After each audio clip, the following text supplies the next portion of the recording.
పరిశుద్ధుడా, మహోన్నతుడా, గొప్ప తండ్రి, నీ ఘనమైన శ్రేష్టమైన నామానికి కృతజ్ఞతాస్తుతులు సూత్రం చెల్లిస్తున్నాం తండ్రి. నీ పిల్లలమైన మమ్మల్ని అందరినీ సజీవి లెక్కల్లో దాచిపెట్టి మా ఆయుష్కాలంలో ఒక దినాన్ని పొడిగించి తండ్రి అని పిలుచుకునే భాగ్యము నీ బిడ్డలమైన మా అందరికి ఇచ్చినందుకు నీకే మహిమ చెల్లిస్తున్నాం తండ్రి. ఇది మొదలుకొని తండ్రి మా చివరి శ్వాస ఉన్నంత వరకు నమ్మకమైన బిడ్డలుగా తండ్రి నువ్వే ఈ లోకానికి పంపించావని, మా జన్మకు కారణం నీవే అని తెలుసుకున్న మేము తండ్రి నీ చిత్తాన్ని సంపూర్ణంగా మా బ్రతుకులో నెరవేర్చడానికి ఒక బలమైన సాధనాలుగా, పనిముట్లుగా, పాత్రలుగా యజమానుడు వాడుకునే అర్హమైన పాత్రగా నీ బిడ్డలమైన మమ్మల్ని అందరినీ వాడుకోమని నిండు మనసుతో వేడుకుంటూ నీ దయగల హస్తాలకు అప్పగించుకుంటున్నాను తండ్రి. ఇదిగో నాయన, ప్రారంభ పలుకులుగా తండ్రి నీ కుమారుడు చెప్పాడు తండ్రి. చెప్పబడిన ప్రతి మాట ప్రకారంగా ఉన్నామా, దానికి భిన్నంగా బ్రతుకుతున్నామని ఒక్కసారి ఆలోచించుకునే ప్రతి ఒక్కరికి మంచి మనసును అనుగ్రహించండి తండ్రి. ఈ రెండవ వర్తమానంలో కూడా చెప్పబోతున్నాను, మరుగుపరచండి. సూటిగా నాతో, మా అందరితో మాట్లాడండి. మాలో ఉన్న లోటుపాట్లన్నీ నీ వాక్యమైన అద్దములో చూపించి వాటిని తొలగించుకుని అట్టి భాగ్యము, అట్టి ధన్యత నీ ఆత్మ ద్వారా దయచేయమని నిండు మనసుతో వేడుకుంటూ క్రీస్తునామని ప్రార్థన అడుగుతున్నాం తండ్రి, ఆమె. అందరికీ ప్రభునామన వందనాలు, క్రీస్తునామంలో శుభాలు. మంచిదండి. అది చూస్తున్నారు కదా, ఏం కనిపిస్తున్నాయి? ఆ ఫోటోలో ఏం కనిపిస్తున్నాయండి? ఫోటోలో ఏం కనిపిస్తున్నాయి? ఇంకా కలర్ ఫోటో అయినాను ఒకసారి, బ్లాక్ అండ్ వైట్ కాకుండా కలర్ ఫోటో ఒకసారి.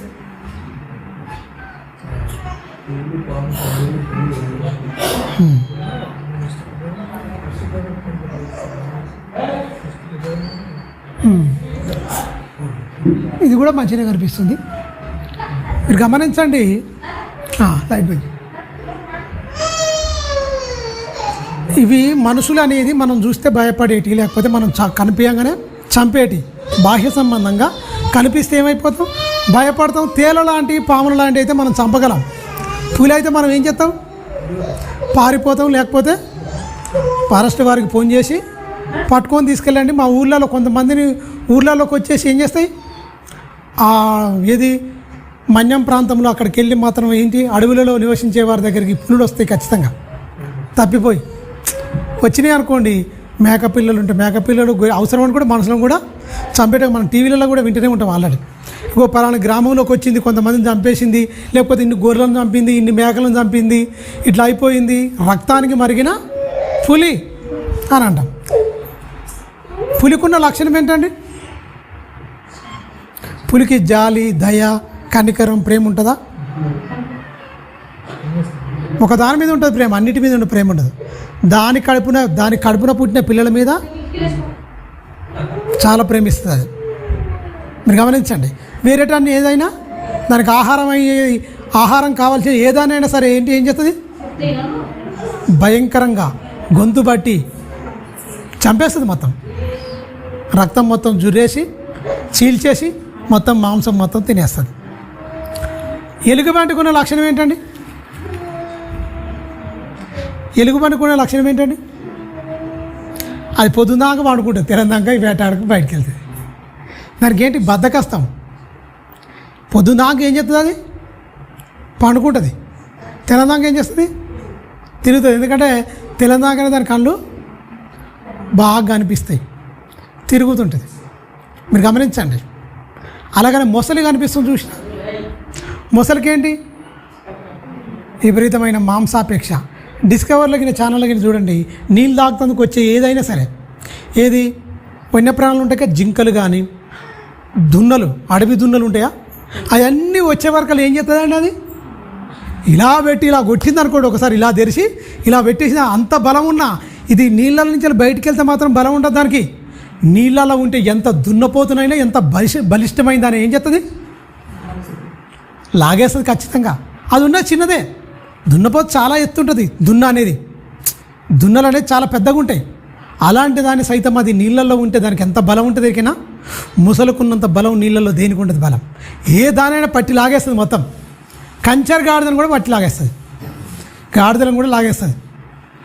ఆ అరణ్య ప్రాంతంలో మేసేటి ఏదో నీళ్ళకు పోతే భయం, ఆ నీళ్ళ అంచుల్నే ఆ మట్టి లెక్కనే ఉంటుంది, దీని కలడు మట్టి లెక్కనే ఉంటుంది, ఆ బొడుసులుగా అలాగనే దాచుకొని ఉంటుంది. వినికిడి దానికి షార్ప్ వినపడుతుంది చెవులు. ఏది ఇలా కన్ను తెరిచి ఇలా మూస్తుంటుంది. ఏది ఈ ముసలి మాటేస్తుంది మంచిగా, కరెక్ట్ టైం చూసి టక్కున పట్టేసి దానికి కథం అయిపోయినట్టే, దానికి ఆహారం అయిపోయినట్టే.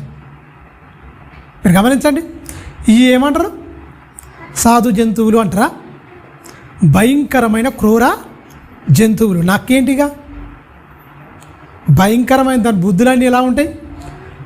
అందుకనే మనిషిని కూడా ఏం తూరు పోలుస్తారు, వాడు నక్క జిత్తులు రా బాబు నక్కవాడు అంటారు. అవునా? యేసుక్రీస్తు కూడా ఏ రోజు నా నక్కతో చెప్పంటాడు, నక్కతో చెప్పంటాడు. ఇంకోటి కూడా అంటాడు, నక్కలకు బొరియలు ఉన్నాయి, ఆకాశ పక్షులు నివాసం గలవు, నక్కలకు బొరియలు గలవు, మర్య కుమారుడు తలవాల్చుకున్నట్టుకు స్థానం లేదు అని చెప్పాడు. అంటే పోల్చాడు. పాము ఏంటిది మంచిదా? ఆ పైన బయట దేశాల్లో అమెరికా కానీ అక్కడక్కడ దేశాల్లో ఏం పోయే కాలం ఇవి సర్పాలను పెంచుకుంటారు. సర్పానికి నువ్వు ఎంత పాలు పోసినా ఏం చేసినా దానికి విషమే. దానికి ఏముంటుంది, సర్పానికి ఏముంటుంది, కూరల్లో విషయం ఉంటుంది. మనిషిని ఏమంటూ పోల్స్తారు, సర్పానికి అట కూరల్లో విషయం ఉంటుంది, అట మనిషికైతే నిలువెత్తు విషయమే. అంటే అన్ని జంతువుల కంటే పోల్చుకుంటాడు. కానీ ఆ పోలిక ఎలా ఉంటుంది కదా, క్రియలు ఎప్పుడు ఉంటాయి, అక్కడ ఒకటి ఉంటుంది చూడండి. యేసు నీలోకి వచ్చింది అనుకోండి, ఇటు సైడ్ ఉంది, యేసు నీలోకి వస్తాయని బయట ఉంటాయి. కాబట్టి నీలో ప్రేమ, జాలి, దయ అన్నిటిని విసర్జించి మంచిగా పీస్ఫుల్గా ఉంటావు. నువ్వు ఎప్పుడు భ్రష్టుడు అయిపోతాడు ఎరికేనా? యేసు వాక్యం లోపల లేకుండా నీ హృదయంలో దేవుని వాక్యాన్ని చోటిస్తే నువ్వు దేవునిలో ఉంటావు, ప్రేమ ఉంటావు, జాలి ఉంటుంది, దయ ఉంటుంది, అన్నీ ఉంటాయి. సకల సద్గుణాలు క్రీస్తులో ఉన్న తత్వం మొత్తం నీలో ఉంటుంది. అవి అన్నిటి భిన్నంగా నీలో ఉన్నాయి అనుకోండి, ఇవన్నీ ఉన్నట్టుగా. నువ్వు బాగా పటపటపట పనులు కొరుకుతున్నావు అంటే పక్కను చూసి ఏమన్నట్టు క్రూరమృగం అయిపోతున్నావు అనమాట. క్రూరమృగం ఏదో నిన్ను లోపల ఉంది, ఇవన్నీ తిష్టేసుకున్నాయన్నమాట. భయంకరమైన క్యారెక్టర్. ఇమేజ్ ఎందుకు చెప్తున్నారు కానీ బాగా అర్థమైద్దని. ఎందుకంటే దుష్యరూపంగా చూపిస్తే కానీ మనకు అర్థం కాదు. ఏదో చూసుకుంటూ పోతే ఇది చూసింది ఇంపాక్ట్ ఎక్కువ ఉంటుంది. మనం కళ్ళతో చూసింది ఏమైపోతుంది, మర్వం. ఖచ్చితంగా అది మనకు ప్రభావితం అనేది ఎక్కువ, దృశ్యరూపం అనేది ఎక్కువ మనిషిని ప్రభావితం చేస్తుంది. అందుకనే సినిమాలు చూడండి, ఆ డైలాగులు కానీ, ఆ మాటలు కానీ, ఆ ముఖ కవలికలు కానీ, దాన్ని మొత్తం అనర్గళంగా బుడ్డోళ్ళే చిన్న చిన్న పిల్లలు కూడా మాట్లాడతారు. ఎందుకు వానికి అంత ఇంపాక్ట్ అయిపోయింది, వాడు అంత ఎడిక్ట్ అయిపోయింది మొత్తం. అందుకనే దైవికంగా కూడా మనం ఒకసారి ఆలోచిస్తే దేవుని వాక్యాన్ని మనం గమనించండి. పాము మంచిదా, కూరల్లో విషయం ఉంటుంది, అది ఖచ్చితంగా ఆ విషం ఖచ్చితంగా ఊడితే ఏమైపోతుంది, చచ్చిపోతాడు కంపల్సరీ. మీరు గమనించండి, ఈ జంతువులలో ఒకటన్నా మంచిది ఉందా, మేలు చేస్తుందండి ఇది పర్లేదని ఉన్నదా, మంచిదని ఉందా? అవన్నీ ఉన్నోడు ఎవరికన్నా మంచిగా చేస్తాడా మేలు? ఆ జంతువులలో దేని దాన్నే ప్రేమించకూడదు, ఏది అదే ప్రేమించకూడదు తప్ప పక్కదాన్ని ప్రేమించదు. ఇవన్నీ వచ్చినాయి అనుకో, మనిషి వాడినే ప్రేమిస్తాడు కానీ పక్కోని ఓర్వలేడు. నిన్ను వలే నీ పొరుగు వారిని ప్రేమించమన్న మాట సమాధి చేసి వాడినే ప్రేమించుకొని సెల్ఫిష్గా మారిపోతాడు దౌర్భాగ్యుడు. ఎవరిని ఓర్వడిగా, ఎవరిని పిల్లలను కూడా ఓరవడం వాళ్ళు ఉంటారండి. పిల్లలను ఓర్వరు, నా భార్యను ఓర్వరు, తల్లిదండ్రులను ఓర్వరు, ఎవరిని కన్న బిడ్డలు తోడబుట్టిన వాళ్ళు కూడా ఓర్వని దౌర్భాగ్యులుగా మిగిలిపోతారు. ఇలాంటి గుణలక్షణాలు, ఇలాంటి దౌర్భాగ్యమైన ఉంటే తెలుసా? రోమపత్రిక తీయండి ఒకసారి, 1వ అధ్యాయము 28వ వచనం చూడండి. దేవుని మాటలకు చోటిస్తే ఏమైపోతుంది, యేసు నీలోకి వస్తాడు. యేసులాగా నీలో మంచి గుణలక్షణాలు ఉంటాయి. అందుకనే అక్కడ ఏమంటాడు, వాళ్ళ హృదయములో దేవునికి చోటు నీయ నొల్లకపోయిరు గనుక చెయ్యరాని నీచ కార్యములు, భ్రష్ట కార్యములు. మరియు వారంటే మనుషులేనండి. మరియు వారంటే మనం నమ్ముతున్న మనమే, సంఘానికి వస్తున్న మనమే, క్రీస్తు శరీరాన్ని తిన్న మనమే, క్రీస్తు రక్తాన్ని త్రాగుతున్న మనమే, ప్రతి వారం పాటలు పాడుతున్న మనమే, ప్రతిరోజు మనం ప్రార్థిస్తున్న మనమే, ప్రతిరోజు ఎవరికో మంచి వాక్యం చెప్పాలి క్రీస్తు గురించి అని చెప్తున్న మనమే. దురదృష్టకరమైన దేనికైనా వాక్యం చెప్పాలని ప్రయత్నం చేస్తాం, వాక్య ప్రకారంగా బతకాలని మనం ఎప్పుడు అనుకోం. మీరు గమనించండి, వాక్యం ఎవరికో ఒకరికి చెప్పాలని అనుకుంటాం. మనం చెప్పాలి క్రీస్తు ప్రేమ, క్రీస్తు ప్రేమ. ఆ ప్రేమ నీలో ఉండాలిగా, మన క్రీస్తు ప్రేమ మాటలతో చెప్పాలా, వాడే గుర్తించాలి. అది సువార్త అంటే. సువార్త అంటే అది. మనకేం నేర్పింది దుష్టుడు? ఏం నేర్పిండు? ఎంతకాలం ఈయనకి చెప్పు, ఆనకి చెప్పు, వీనికి చెప్పు, నువ్వు ఇదే పర్లేదు అని నేర్పించింది తప్ప క్రియలు లేని విశ్వాసం మృతం కదా, చచ్చిపోయినావు నువ్వు. క్రియల్లో చూపించినప్పుడు పేరున్నవాని బతికున్నామన్న పేరు మాత్రమే ఉంది తప్ప మృతులు అన్నాడు. అంటే మొత్తం ఇప్పుడు క్రైస్తవ్యలో ఏమైందండి? ఏమయ్యారు? మృతులు. ప్రేమ లేనివాడు ఏమైనాడు? ప్రేమ లేనివాడు ఏమండండి? ప్రేమ లేకపోతే ఇవన్నీ లేకపోతే ఏంటి? ఎదటివాడిని ప్రేమించలేకపోయినామంటే ఆజ్ఞాతిక్రమం, పాపానికి జీతం మరణం. సచ్చినోళ్ళతో సమానమే కదా. పరలోకం అంటే అంత ఈజీగా రాదండి. మనం అనుకున్నంత ఈజీగా పరలోకం లేదు, అంత ఈజీగా ఆయన రాయించలే. మనం అర్థం చేసుకోక పొరపాటు పడి పర్లేదు అనుకుంటున్నాం. ఒక్కరు కూడా మనం భూమి మీద శత్రువు ఉండడానికి వీల్లేదు. అందరినీ ప్రేమించాలి, సహించాలి. ముందుగా ప్రారంభకులు కూడా చెప్పింది కదా, భూతులైన సరస్వతులైన ఏంటి ఇవన్నీ దౌర్భాగ్యమే. ఈ లోకంలో ఉన్నవానికి ఉంటాయి, క్రీస్తులో ఉన్నవానికి ఉండకూడదు. క్రీస్తుని నమ్మినవాడు, మరి ముఖ్యంగా క్రీస్తు శరీరాన్ని తింటూ క్రీస్తు రక్తాన్ని త్రాగుతున్నా కూడా ఇంకా అయ్యే పాత క్రియలు, ప్రాచీన స్వభావము, అందులో జరిగించిన దౌర్భాగ్యమన్నీ మన శరీరంలో ఉన్నాయనుకోండి, మనం క్రీస్తులో జన్మించినట్ట లేకపోతే మృతమైపోయినట్ట? చెప్పండి. మృతమైపోయినట్టే, జన్మించినట్టు కాదు. జన్మించిన వాడు, అందుకనే బాప్తిసం గురించి చెప్పింది ఏంటంటే కొత్త జన్మ అన్నాడు. అందుకే కొత్త జన్మ, నూతన జన్మ, కొత్త జన్మ. డౌట్ వస్తుంది నీకోదేం, కానీ ఎలా అయ్యా మరే ముసలివాడైన వాడు తల్లి గర్భమందు రెండోసారి ఎలా ప్రవేశించగలడు, ఎలా జన్మింపగలడు అన్న మాట కూడా అడిగిండు. రాత్రివేళ వచ్చి నిమ్మలంగా నికోదేం వచ్చి అడిగిండు. ఆయనకు అనుమానాలని మొత్తం నివృత్తి చేసుకుండు. నికోదేం అంటే ధర్మశాస్త్ర ఉపదేశకుడు. ఏంటయ్యా నీ గురించి చాలా వింటున్నాను, మరి పొద్దున్నాక వస్తే వెలవేత్తలు అతను ఎవడిస్తున్నావా పో అంటారు. రాత్రివేళ వచ్చి నిమ్మలంగా అంటే సత్యాన్ని తెలుసుకోవాలని చక్కగా వచ్చి అనుమానాలను నివృత్తి చేసుకోబడి కొత్త జన్మ అంటే పాత జన్మగా నువ్వు సమాధి చేయబడ కొత్త జన్మగా నువ్వు జన్మించాలి. దాన్ని ఏమంటారికైనా మనసు మారాలి, మనసే మారాలి, రూపాంతరం రావాలని చెప్పిండు. మనసు మారకుండా మనం ఎన్ని చేసినా వేస్టేనండి, మనసు మారాలి. మనసు మారితే ఖచ్చితంగా యేసు నీలోకి వస్తాడు. మనసు మారకపోతే ఇవన్నీ క్రూరముగాలన్నీ ఉన్నట్టే. పేరుకు మాత్రమే బట్టలు మార్చుకుంటాం అంతే, వేషధారణ మార్చుకుంటాం, పైరూపం మార్చుకుంటాం అంతే తప్ప బతుకులో ఇవే ఉంటాయి. ఆ క్రూరమైన ఆలోచనలు, ఆ క్రూరమైన తలంపులే ఉంటాయి. మనసు మార్చుకుంటే ఏమొస్తుంది? మొత్తం నీలో ఉన్న క్రూరమైన ఆ స్వభావ లక్షణాలు మొత్తం బయటికి వెళ్ళి క్రీస్తు నీలోకి వస్తే ప్రేమ వస్తుంది, జాలి వస్తుంది, దయ వస్తుంది, కనికరం వస్తుంది. అన్ని మంచి గుణలక్షణాలన్నీ ఏమైపోతాయి? నీలోకి వచ్చి ఉంటాయి. అప్పుడేంటి? నేను మారాలని నువ్వు చెప్పుకునే అవసరం లేదు, నేను చెప్పుకునే అవసరం లేదు. ఎవరు గుర్తించాలి? పక్కోడు గుర్తిస్తాడు. వాడు మనకు వాళ్ళకు చాలా భిన్నంగా ఉంది. ఏంటి?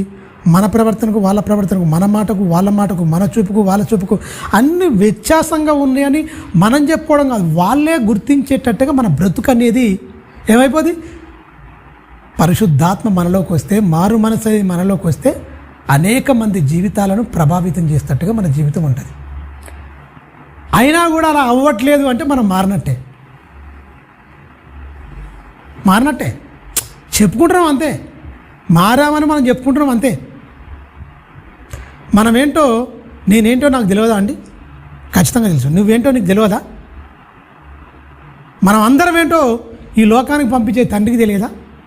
ఆ తండ్రి రాయించింది. మరి మీరు విన్నవారికే చెప్తుండు, దేవుని వాక్యం విన్నవారికే చెప్తుండు. వారు వాళ్ళ మనసులో, వాళ్ళ హృదయంలో చోటు నొల్లరు. వాళ్ళు ఎందుకు ఇయ్యరు? నువ్వు మంచిగా బతక అంటది, బూతులు ఆడొద్దంటది, మోహపు చూపు చూడొద్దంటది, చెడ్డగా మాట్లాడొద్దంటది. ఎన్ని కండిషన్స్ ఉంటాయి ఎవరికైనా బైబిల్. ఇవన్నీ ఏంటంటే మనిషికి ఇష్టం ఉండదు. ఇవన్నీ ఏంటి? ఇంత ఆజ్ఞలేంటి? ఇంత కండిషన్లు అయితే నేను ఉండలేను. స్వేచ్ఛాపరుడు కదా మనిషి. ఏంటి? స్వేచ్ఛాపరుడు. ఏదంటే అది మాట్లాడాలి, ఎక్కడంటే అక్కడికి వెళ్ళాలి, ఏం చేయాలి, నువ్వు ఇక్కడికి వెళ్ళాలి, ఇక్కడికి వెళ్ళొద్దు, ఎక్కడికి వెళ్ళాలి, ఏం మాట్లాడాలి, ప్రతిదీ మొత్తం ఆదికాండం నుంచి ప్రకటన గ్రంథం వరకు క్షుణ్ణంగా దేవుడు రాయించి పెట్టాడు. ఎందుకు? మనం ఆ నిత్య నరకంలోకి వెళ్ళిపోవద్దని,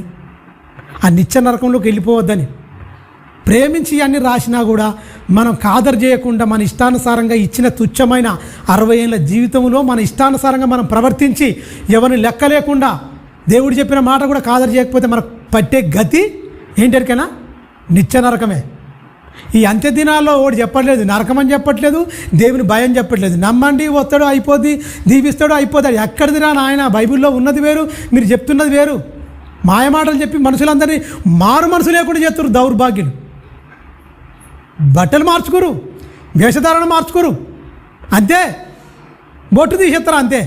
ముస్లిమ్స్ కూడా బొట్టు పెట్టుకోరు. మరి బొట్టులో లేదండి, బట్టల్లో లేదు, బ్రతుకుల్లో ఉంది. మనసు మారితే, రూపాంతరం పొందితే చెడ్డ మాట పలకకుండా నువ్వు కాపాడుకోవాలి. చెడ్డ మాట పలకొద్దు అంటుండు. మరి పరిశుద్ధాత్మ నీలో ఉండే ఏ చెడ్డ మాట ఉన్నా అయిపోయాయి, ఇవి వచ్చినట్టే. నీకు వాక్యపు వ్యతిరేకంగా ఏదైనా మాట్లాడుతున్నామంటే ఆ జంతువులన్నీ నాలోకి వచ్చిన క్రూరమైన స్వభావం నాలోకి వస్తుందనేది ఖచ్చితంగా ఆ పిక్చర్ అనేది మీకు ఎప్పుడు మైండ్లోకి రావాలి. ఈ కన్ను అనేది చూసింది మర్చిపోదు, మైండ్లో నిక్షిప్తం చేసుకుంటే అమ్మో ఇలాంటివి రావద్దు, ఎమ్మటే పడాలి. అందుకనే గుర్రంగా ఇంకా కళ్యాణ్ పెట్టి దాన్ని సర్వశరీరం తిప్పి ఎలా లాక్ చేసి పట్టేస్తామో ఆపుతామో, నీ నాలుక కూడా వాక్యం అనే కళ్యాణ్ పెట్టుకోమని చెప్పిండు. బైబిల్లో ఎన్నో మాటలు చెప్పిండు. ఆ మాటలన్నీ ఏమైపోయినాయి, బైబిల్కు మాత్రమే పరిమితం అయిపోయినాయి. కానీ మనిషి బ్రతుకుల్లోనికి తెచ్చుకొని బతకాలని ఒక్కరిలో లేదు. నమ్మాము, అయిపోయింది. నమ్మితే అయిపోద్దా అండి? పరలోకం వచ్చేస్తాడా? నమ్మిన వాళ్ళందరికీ పరలోకం ఇచ్చేస్తాడా? అయిపోద్దా? అయిపోదు.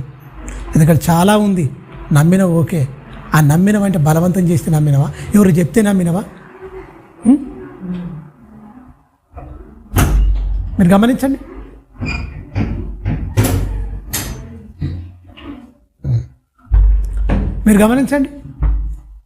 దేవుని మాటలు చాలా జాగ్రత్తగా మనం అబ్జర్వ్ చేయాలండి. దేవుని మాటలు చాలా జాగ్రత్తగా మనం మాట్లాడాలి, అంటే మన జీవితాలను అన్వయించుకోవాలి. అందుకనే ఈ చోటినీయని వాళ్ళు ఏమైపోతారో మత్తయి సువార్త తీయండి ఒకసారి 5వ అధ్యాయం 20వ వచనం నుంచి చాలా జాగ్రత్తగా మనం పరిశీలిద్దాం. 5వ అధ్యాయము 20వ వచనం నుంచి చాలా జాగ్రత్తగా ఈ దేవుని మాటలకు చోటియనోడు ఎంత దౌర్భాగ్యుడైతాడు, ఎంత కఠినాత్ముడు అవుతాడో మనకు ఒక్కొక్కటి చిన్నగా వాక్యాన్ని చాలా జాగ్రత్తగా విడగొట్టుకుంటూ పోదాం. 5వ అధ్యాయం 20 నుంచి చాలా జాగ్రత్తగా చదువుకుంటాం. శాస్త్ర నీతి కంటేను పరిశీల నీతి కంటేను ఏమంటుండు? మారు మనసు పొందితే ఇవన్నీ వస్తాయి. మారు మనసు పొందిన వాళ్ళు ఎవరు? శాస్త్రులు, పరిశీలు. దేవుని మాటను హృదయంలో పెట్టుకున్నాడు వీడు. ఎవడు? శాస్త్రి కానీ పరిశీయుడు కానీ మారు మనసు పొందినోడు, పాపక్షమాపణ లేనోడు, సునీతిని స్థాపించుకొని వాని నీతే ఇది సునీత దేవుని నీతి అనుకొని భ్రమపడి మనుషులందరినీ భ్రష్టులుగా మార్చేసి నిత్య నరకానికి గుండానికి పాత్రలు చేసిన దౌర్భాగ్యులు ఎవర్రా అంటే ఎవరుండు? శాస్త్రులు, పరిశీలు. శాస్త్ర నీతి కంటేను పరిశీల నీతి కంటేను మీ నీతి అధికం కాని ఎడలా. ఏమంటాడు? మీ నీతి అధికం కాని ఎడలా. చదువునా? పరలోక రాజ్యంలో ప్రవేశించడం మీతో నిశ్చయముగా చెప్తున్నా నేను, వినండి. వాళ్ళు ఇంతసేపు చెప్పింది ఏంది? వాళ్ళు చెప్పిందంతా మనుషులు చెప్పిన మట్టి మెదడులో పుట్టిన జ్ఞానాన్ని నా తండ్రి చెప్పిన మాటలను కలిపి చెరిపేశారు. నా తండ్రి అనుకున్న ఉద్దేశం వేరు, నా తండ్రి సంకల్పం వేరు. ఆయన సంకల్పాన్ని పక్కకు పెట్టి వీళ్ళ ఉద్దేశాలను, వీళ్ళ ఆలోచనలను మనుషుల మీద రుద్ది చెప్పిరు వీళ్ళందరూ. శాస్త్ర నీతి కరెక్ట్ కాదు, పరిశీల నీతి కరెక్ట్ కాదు, వాళ్ళ నీతి కరెక్ట్ కాదు. ఎందుకంటే వాళ్ళ నీతి అనేది వాళ్ళు అనుకున్న నీత్యాలు. ఇది నీతి సరిపోతుందని దేవుడు ఈ నీతితో చాలు అనుకుంటలేడు. అధికము కాని ఎడల మీరు పరలోక రాజ్యంలో ప్రవేశించడం నిశ్చయముగా నేను చెప్తున్నాను, నిశ్చయంగా చెప్తున్నాను. మరి ఏంటి పరిశీలన నీతి? ఏంటి పరిశీలన నీతి? ఏంటండి? కుండలు బోళ్ళు కడుక్కోవడం, సంతకి వెళ్ళినప్పుడు నెత్తి మీద నీళ్ళు చల్లుకోవడం, కాలు కడుక్కోవడం, అంతే. శాస్త్రుడు పరిచయల శుద్ధి ఏం దొరికేనా? ఏం శుద్ధి అండి వాళ్ళది? ఒంటి శుద్ధి. మంచి బట్టలు వేసుకోవడం, అంటే తెల్ల బట్టలు వేసుకోవడం, మంచిగా శుద్ధీకరించుకోవడం, తానం చేసుకోవడం, మునగడం, రావడం, మంచిగా చేసుకోవడం, అది వీళ్ళ శుద్ధి. కానీ యేసుక్రీస్తు నీకు నీతి రావాలంటే హృదయం అనేది శుద్ధీకరింపబడాలి. అందుకని హృదయ శుద్ధి గల వారు ధన్యులు, వాళ్ళు దేవుని చూస్తారు. పాత నిబంధనలో ఒంటి శుద్ధి, కొత్త నిబంధనలు యేసుక్రీస్తు శుద్ధి అని చెప్పిండు. హృదయంలో కల్మషము, కుళ్ళు, కుతంత్రం, ఈ దౌర్భాగ్యమని ఉండకూడదు. ప్రక్షాళన చేసిండు మొత్తం. పాత నిబంధనలో ఉన్నాయా పాటిస్తున్నాయి వాళ్ళన్నిటినీ గుండెలు పగిలేలాగా, ఇన్ని రోజులు చేస్తున్న భక్తి ఇది భక్తే కాదు అనుకునేలాగా, నా తండ్రి అనుకున్న ఉద్దేశం వేరు, నా తండ్రి అనుకున్న ఉద్దేశాలకు భిన్నంగా బ్రతుకుతూ మీ స్వనీతిని స్థాపించుకొని దేవుని నీతిని సమాధి చేసిన దౌర్భాగ్యులు వాళ్ళు. వాళ్ళకి చెప్తుండు, వాళ్ళ నీతిని మీరు ఎంబడిచ్చిరా మీరు నరకానికి వెళ్ళిపోతారంటుండు. ఒకటే మాట, వాళ్ళ నీతి మంచిది కాదు. ఎందుకంటే వాళ్ళ నీతి అనేది పరిచయ నీతి, శాస్త్ర నీతి, పరలోకం తెచ్చిపెట్టే నీతి కాదు అది. మరి ఏం నీతి ప్రభు అంటే వాళ్ళకు పరలోకం ఉండదు. అధికము కాని ఎడల, అధికం కావాలంటే ఏంటి? నువ్వు హృదయాన్ని కడుక్కోవాలి, హృదయాన్ని శుద్ధీకరించుకోవాలి, ప్రేమించాలని చెప్తూ కింది వచ్చాను చూడాను. కింది వచ్చాను, నరహత్య చేయొద్దు, నరహత్య చేయవాడు. ఎందుకు? దేవుని మాటలు హృదయంలో చోటు ఇవ్వని వాడు ఖచ్చితంగా నరహత్య చేస్తున్నాడు. ఖచ్చితంగా నరహత్య చేస్తున్నాడు. నరహత్య చేస్తాడు. నరహత్య చేస్తే ఏమైపోద్ది? విమర్శకు లోనవుతాడు. విమర్శకు లోనవడం ఏంటి? తీసుకుపోయి బంటోదలకు అప్పగిస్తాడు, ఆడు జైల్లో ఉండిపోతాడు. ఈ శనికావేశం వల్ల, ఈ అన్నిటి వల్ల ఎంతమంది జైళ్ళలో మగ్గిపోతారు మనకు తెలియదా? ఎన్ని జైళ్ళు అండి? ఈ కోపం వల్ల, ఈ భయంకరమైన, ఈ అనుసుకోలేని ఈ క్రోధము, ఈ భయంకరమైన కోపం వల్ల ఎంతమంది లేరండి? దేవుని మాటలు లేకనే ఎంతోమంది సెంట్రల్ జైళ్ళలో, అండమాన్ జైల్లో లేరు. మొత్తం చుట్టూ నీళ్ళు ఉంటాయి, అండమాన్లో చుట్టూ నీళ్ళు ఉంటాయి, మధ్యన ఆ దీపం ఉంటుంది, అందులో పెడతారు. ఇప్పుడు కవితను అందులో పెట్టినట్టు అనుకుంటా కేసీఆర్ బిడ్డను.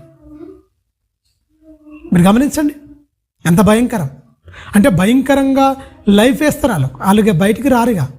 ఇక దునికిపోవాలన్నా కూడా పెద్ద పెద్ద గోడలు ఉంటాయి. ఆడు సస్తాలనే కావాలి తప్ప బయటకు వచ్చే ముచ్చటేమి ఉండదు. ఇక అంత భయంకరమైందనమాట. నేను చిన్నగా ఉన్నప్పుడు చూసిన ఒకటి, కాలపాని అని ఒకటి ఉంటుంది. ఆ కఠినమైన బ్రిటిష్ పరిపాలన, ఆ కఠినత్వము, బానిసలుగా ఎలాగైతే చూస్తారో అనేది అది కళ్ళ కఠినతగా చూపించారు.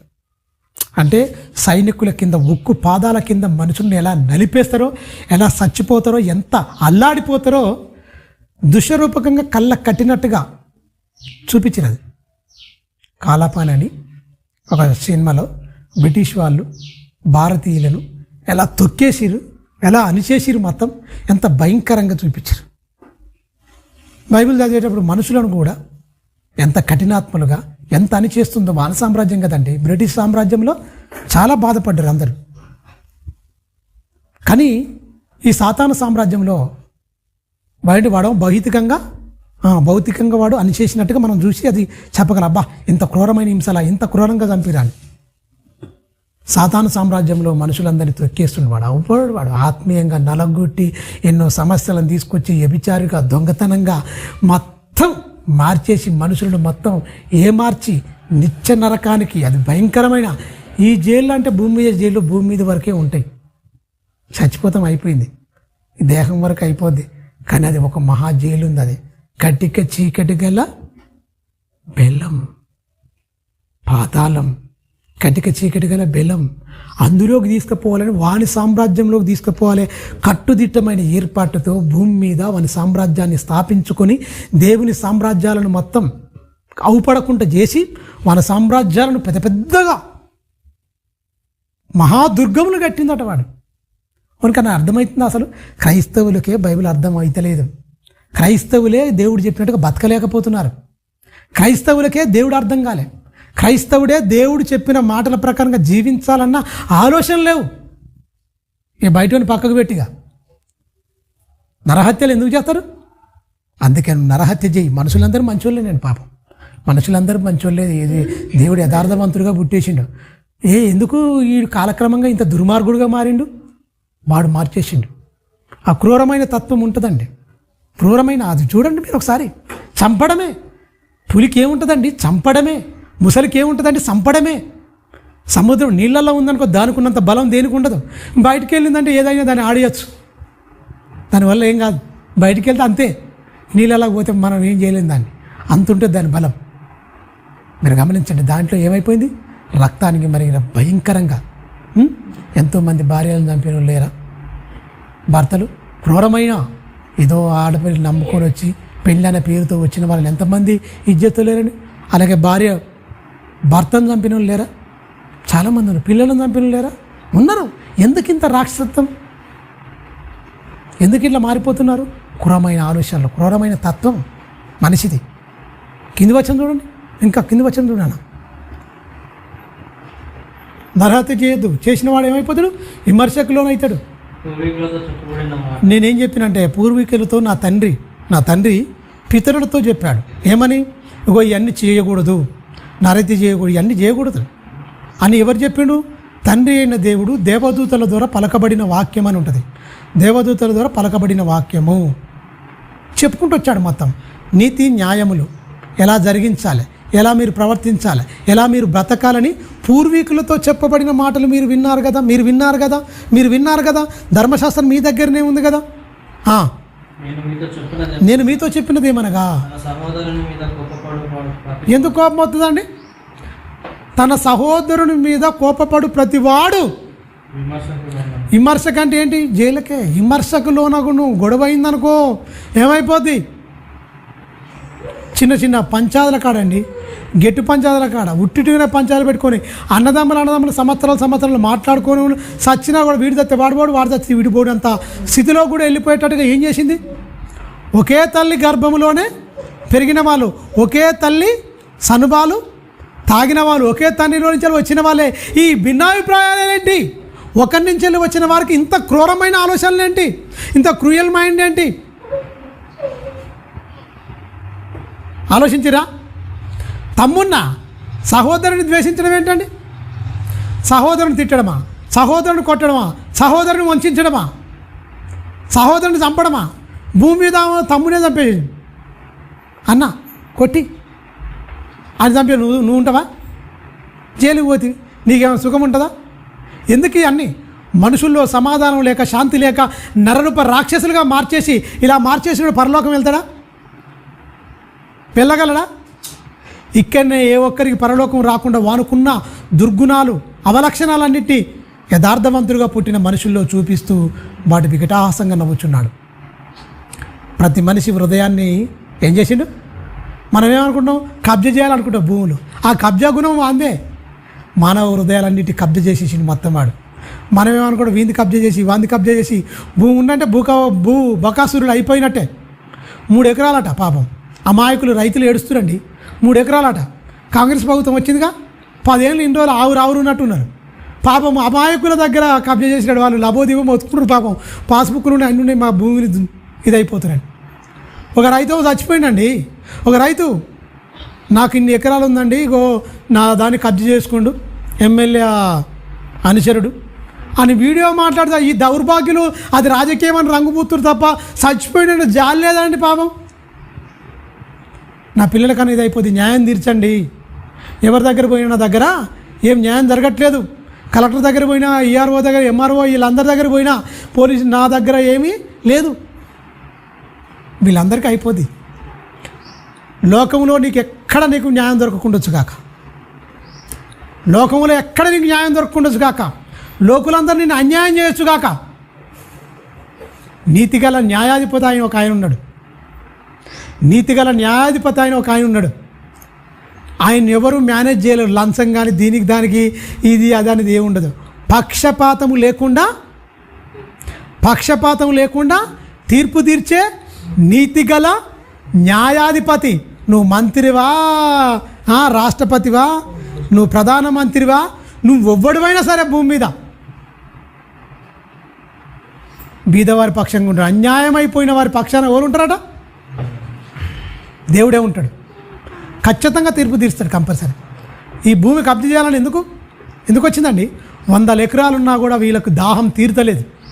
నాది అనుకున్నాడు ఎవరిది నాది కాకుండానే ఆ మట్టి 6 అడుగుల గొయ్యి, 3 అడుగులు 7 ఎలుపు, 2.5 3 ఎడుపు, 6 అడుగుల పొడుగు ఆ గొయ్యిలో పెట్టి కప్పేస్తారు అంతే. లేకపోతే బండెడు ట్రాక్టర్ కట్టెలు తెచ్చి కాల్స్తారు అంతే. బూడిదైపోతుంది. దానికా అంటే అంటే ఎందుకు మనిషికి జన్మ పరమార్థం తెలియక ఈ అకృత్యాలు, ఈ అరాచకాలు, ఈ ఘోరాలు, ఈ నేరాలు జరుగుతున్నాయంటే మీరు గమనించండి. సహోదరుని విమర్శించొద్దు, వద్దు. కింది వచ్చిన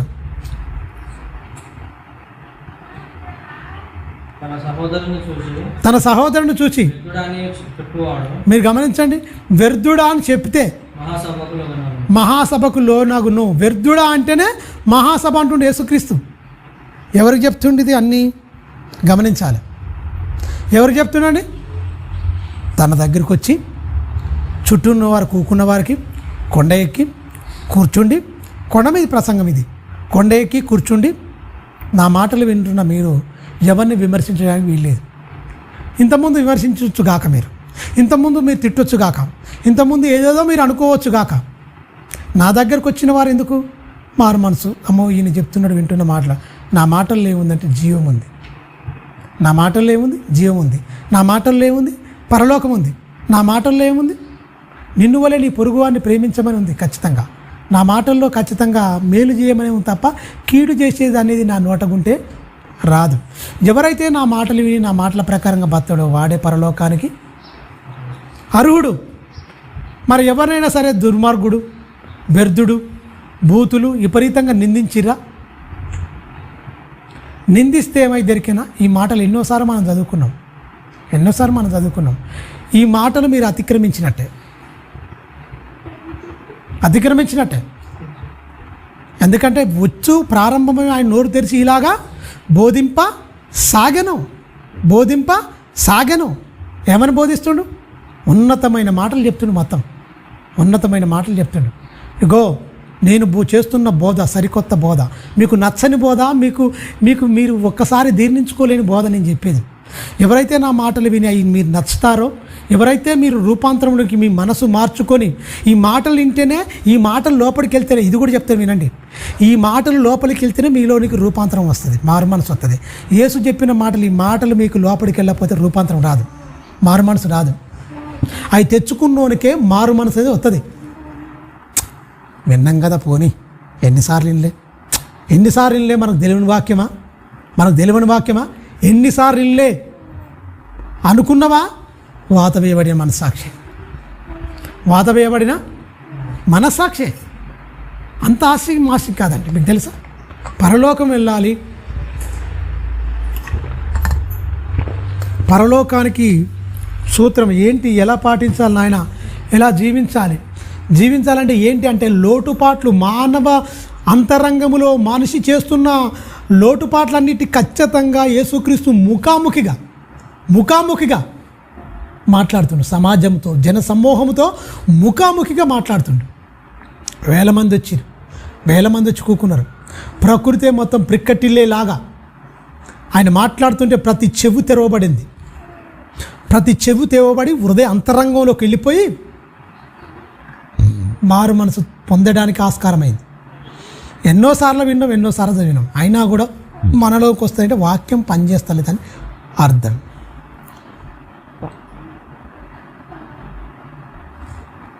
డాక్టర్ దగ్గరికి వెళ్ళాం, రోగం బాగా వికటించింది అంటే చాలా ఇదైపోయింది అనుకో, ముదిరిందనుకో రోగం, బాగుపడేది ఉంటే ఏమంటాడు?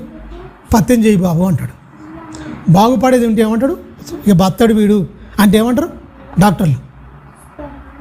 పత్యం చేయి, ఈ పత్యం ఈ వాడు బతుకుతావు పర్లేదు అంటాడు.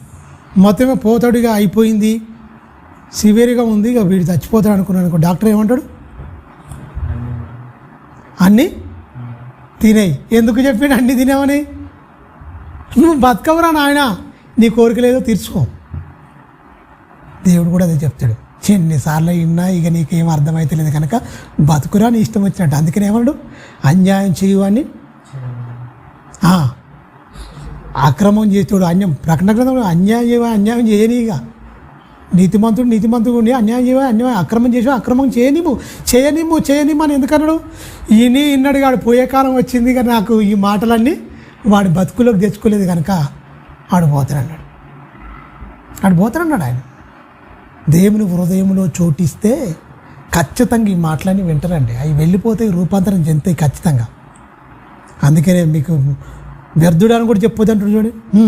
వ్యర్థుడు అని చెప్పకు, ద్రోహు అని చెప్పువాడు నరకాగ్నికి లోనగును. నరకాగ్ని అంటే ఏది? నరకం. ద్రోహి అంటేనే నరకానికి వెళ్ళిపోతాం అంటాడు.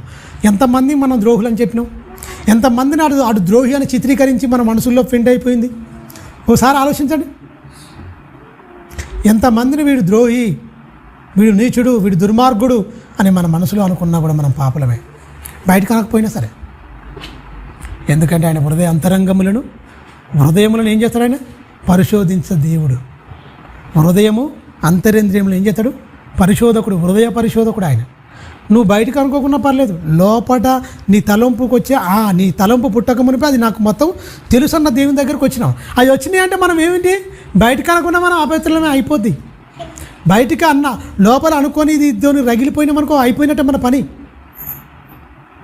అదే చెప్తున్నా ఆయన. చూడండి, కావున నీవు బలిపీఠం వద్ద చర్చికి వస్తున్న మనం, క్రీస్తు శరీరం తీసుకుంటున్న మనం ఏమైపోయింది? ఈ భూమి అనే బలిపీఠం దగ్గరికి, సంఘం అనే దగ్గరికి మనం వస్తున్న మనలోకి ఏదన్నా ఎవరి మీదనైనా సరే విరోధం ఉందా? ఎవరి మీదనైనా చెడ్డగా ఆలోచన ఉందా? వీళ్ళు తప్పులు వ్యక్తులు అని మనం ఏమైనా ఆలోచన పెట్టుకున్నామా మనుషుల మీద? బలిపీఠం దగ్గర అప్పుడు పాత నిబంధన కింద ఉన్నది. యేసుక్రీస్తు చెప్పే కాలానికి అర్పణలు ఇస్తురు, బలులు ఇస్తురు. ఈ మాటలు చెప్పే కాడికి ఏమైంది? బలులు ఇస్తురు పోయి, అర్పణలు ఇస్తురు పోయి, శుభ్రంగా ఇస్తుంటే ఏమంటుండే యేసుక్రీస్తు? నువ్వు బలిపీఠం దగ్గరికి వెళ్ళినప్పుడు బలిని పట్టుకొని అర్పించడానికి పట్టుకొని పోయినప్పుడు ఏమంటుండో చూడండి ఒక మాట. నీ మీద నీ సహోదరునికి ఏదైనా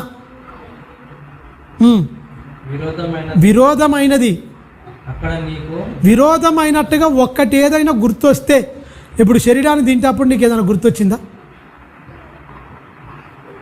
శరీరం నీ దగ్గరకు వచ్చింది, ఇలా పెట్టావు, ఎవరి నిమిత్తం బలి అయిపోయినాయన? బలిపీఠం అనే ఈ భూమికి ఆకాశం మధ్య ఏం చేసిండు యేసుక్రీస్తు? ఏం చేసిండండి? ఏమైపోయాడు? ఈ భూమి అనే బలిపీఠం మీద బలైపోయాడు మొత్తం. ఎవరి నిమిత్తం? మన నిమిత్తం. ఆ గొర్రెపిల్ల ఎందుకు ఇస్తుండు? బలిపీఠం దగ్గర తీసుకుపోయి ఎందుకు ఇచ్చిండు బలి? తను శుద్ధి చేసుకోవడానికి, తన పాపాలన్నీ మాపేవాడు, అంతే కదా, తన పాపాలన్నీ మాపి చేసుకోవడానికి, లేకపోతే క్షమింపబడడానికి, దేవుని దగ్గర క్షమాపణ దొరకడానికి కోడెలనో మేకలనో గొర్రె పిల్లలనో ఏదో అతనికి సామర్థ్యం కొలది, గువ్వ పిల్లలనో పావురం పిల్లలనో అతనికి ఉన్న సామర్థ్యం కొలది పిండితోనిచ్చినా కూడా ఓకే అన్నాడు దేవుడు. పిండితోనిచ్చినా కూడా నీ శక్తి సామర్థ్యం ఎంత ఉందో దానికి, నీ పాపానికి ప్రాయశ్చిత్తం నువ్వేంతో, అయ్యా నేను ఏమి ఇచ్చుకోలేనయ్యా, అరే పిండి ఉంటుంది కదా, ఆ పిండితో నూనెతో చేసుకో అన్నాడు. అయ్యా పక్షులు దొరుకుతుండొచ్చు, గువ్వ పిల్లలు తెచ్చుకో. అయ్యా పావురం, ఓకే పావురం పిల్లలు తెచ్చుకోగలవా? కొనగలుగుతావా? తెచ్చుకో. నా దగ్గర ఏట పోతుందయా, తీసుకో, వేసుకో. గొర్రె పొట్టేలు, ఇంకా కోడలు ఉన్నాయా, వేసుకో. వారి సామర్థ్యం కొలది ఏం చేసిరు? వాళ్ళు చేస్తున్న పాపాలకు బలి చెల్లించుకుంటూ వచ్చారు. యేసుక్రీస్తు అదే చెప్తున్నావు. నువ్వు ఓకే పోతున్నావు, బాగానే ఉంది, నీ సహోదరుని ద్వేషన్నావు అన్ని అంటున్నావు, బాగానే ఉంది, అర్పణ తీసుకొని పోతున్నావు. అక్కడ బలిపీఠం దగ్గర నువ్వు వధించాలి అని నువ్వు ప్రధాన యాజకునికి ఇచ్చేటప్పుడు దాని తలకాయ మీద పెట్టి యాజకుడు ఏం చేస్తాడు? చేలాడిస్తాడు. ఈయన పాపాలన్నీ నీ పాపాలన్నీ దాని మీద మోపడతాయి. అప్పుడు నీకు గుర్తు రావాలి ఖచ్చితంగా. ఏం రావాలి? నా సహోదరుని మీద నేనేమైనా విరోధంగా ఆలోచించినా, ఎవరి గురించో చెడ్డగా ఆలోచించినా, చెడ్డ తలంపులు ఉన్నాయా, ఏమైనా అన్నానా, ఎమ్మటే ఈ అర్పణ అర్పించకు, అది వదిలిపెట్టిపో. ఎమ్మటే వెళ్ళి నీ సహోదరునితో రాజీపడక నువ్వు వీడు అర్పించినవా, వాడు వెళ్ళిపోయి ఏం చేస్తాడు? న్యాయాధిపతి దగ్గర పోతాడు. వాడేం చేస్తాడు? న్యాయాధిపతి బాంట్రోతులను పంపిస్తాడు, బాంట్రోతులకు అప్పగిస్తాడు. నువ్వేం చేస్తావు? చెరసాల్లో వేస్తాడు. చెరసాల్లో అయితే అప్పుడు ఏమైపోతావు? కడపటి కాసు చెల్లించే వరకు ఏమన్నాడు? ఎన్ని కేసులు మాపై తెరికినా యేసు చెప్పినట్టుగా ఖచ్చితంగా బైబిల్ కరెక్ట్గా పాటిస్తే ఏమవుతుందండి? క్రైమే ఉండదు. క్రైస్తవులు కూడా మేము పోలీస్ స్టేషన్కి వెళ్తాం, ధర్నాలు చేస్తాం, ఇది ఉందా అండి ఎక్కడైనా? సోషల్ మీడియా ఓరెక్కిపోతున్నాయి, అందరు బూతులే, వీళ్ళు కూడా అందుకని మారు మనసు లేనోడు బూతులే తిడతాడు. మారు మనసు లేనోడు దూషణే మాట్లాడతాడు. దూషించేదెవడు? ఎవడు దూషిస్తాడు? ఎవడు క్రూరంగా ప్రవర్తిస్తాడు?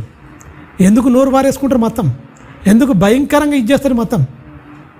అందుకనే పాముకి ఎన్ని నాలుకలు ఉంటాయి? పాముకు 2 నాలుకలు ఉంటాయి. ఇలా ఇలా ఇలా ఇలా ఇలా అంటుంటుంది మొత్తం.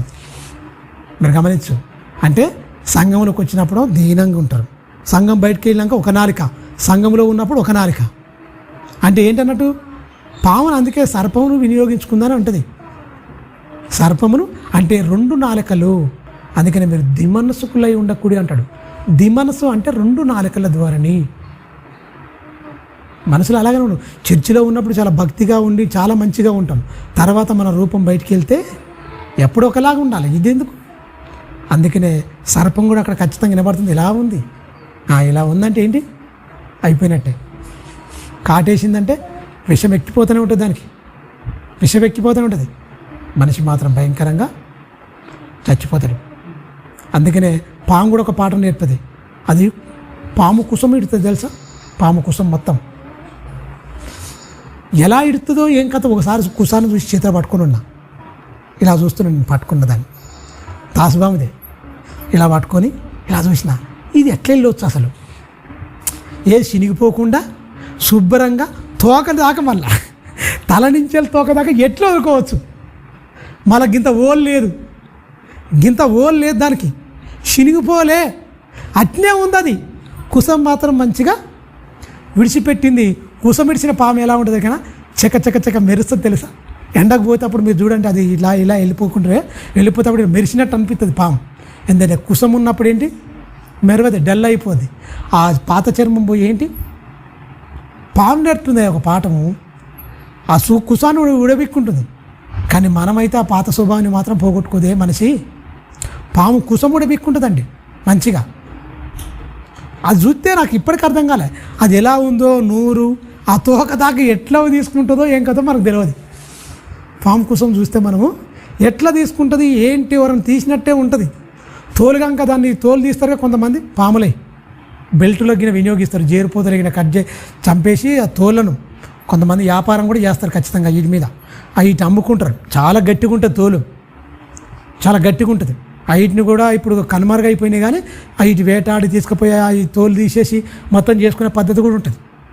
మీరు గమనించండి ఒకసారి. దాన్ని కుసం అనేది మీది పొర, ఉల్లి పొరలాగా ఉంటుందండి. మీది పొర అనేది వెళ్ళిపోద్ది. ఆ పాత జీవితము, ఆ రోత జీవితం అనే పొర కాదు, చచ్చిపో అన్నాడు. ప్రాచీన స్వభావము దాని క్రియలను ఏం చేయమన్నాడు, సిలివేసి చంపేయండి అన్నాడు.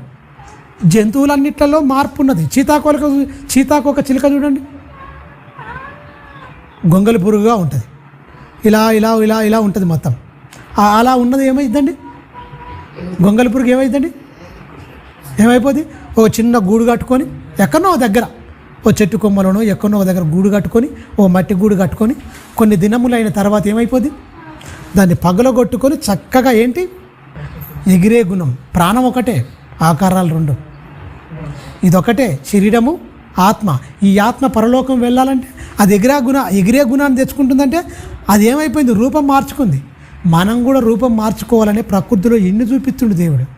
విత్తనాల గురించి చెప్తుండు, ప్రకృతిలో ప్రతిదాన్ని చూపిస్తున్నాడు. మనిషికి ఇంకా అర్థం అవ్వట్లేదంటే మీరు గమనించండి.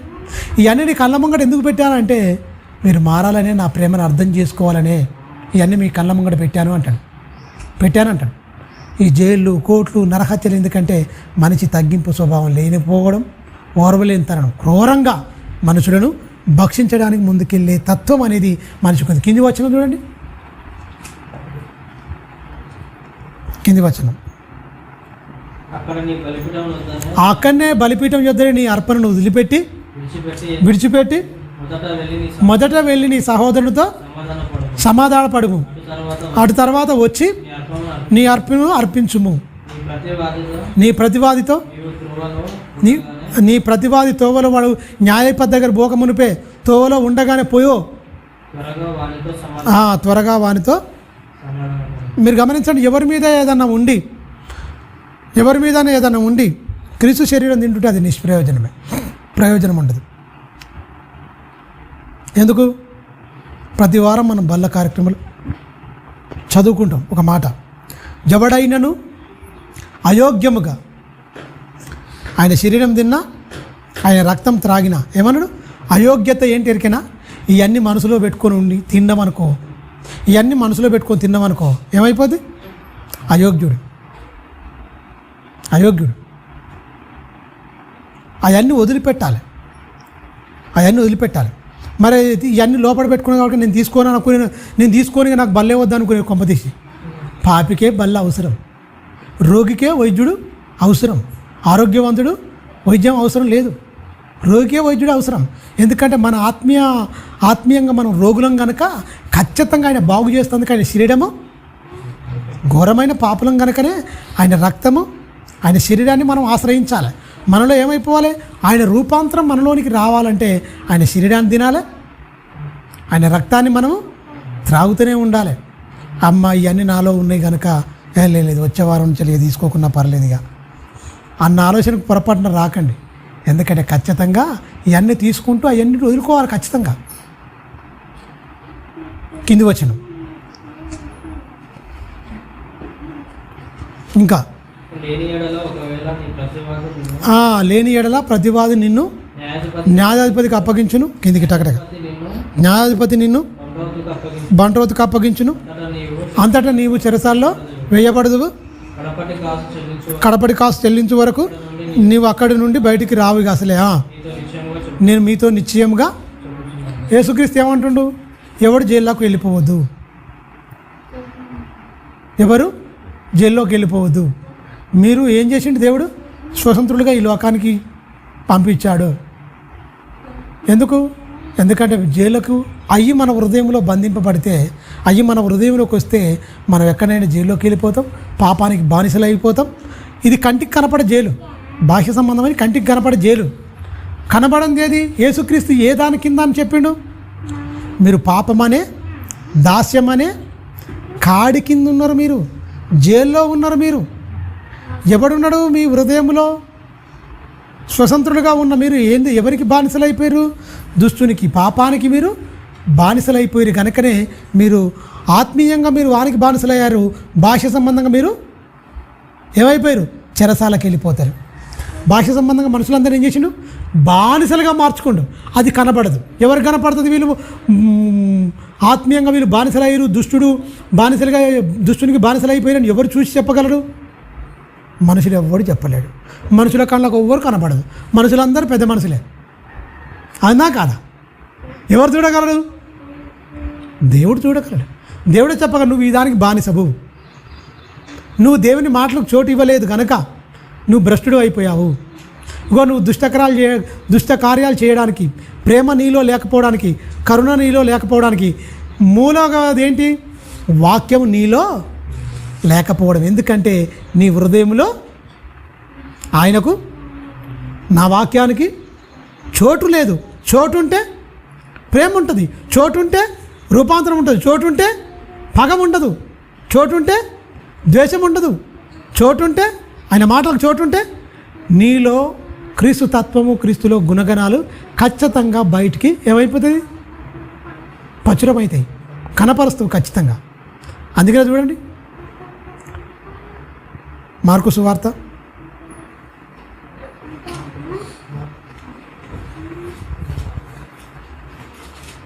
8వ అధ్యాయం 25వ వచనం.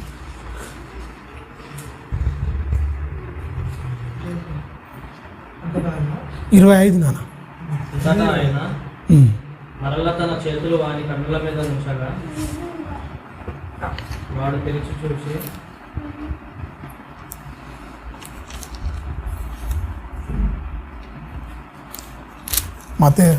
మార్కు సువార్త 6వ అధ్యాయం 25.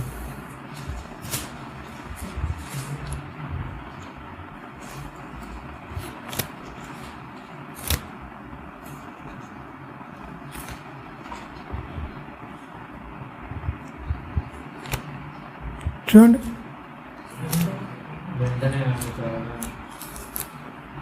నీ సహోదరుని ద్వేషించని ఉంటుంది. చూడు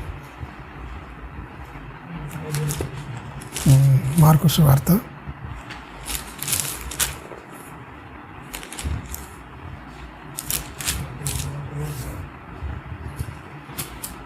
16 చూడండి, 16వ అధ్యాయం 25వ వచనం.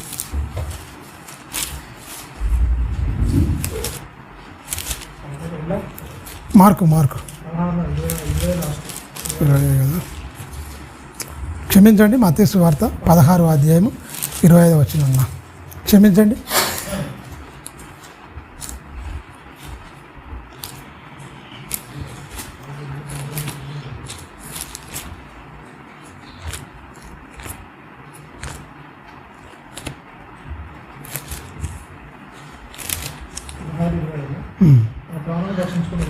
తన ప్రాణమును రక్షించుకుని వాడు దాన్ని పోగొట్టుకును.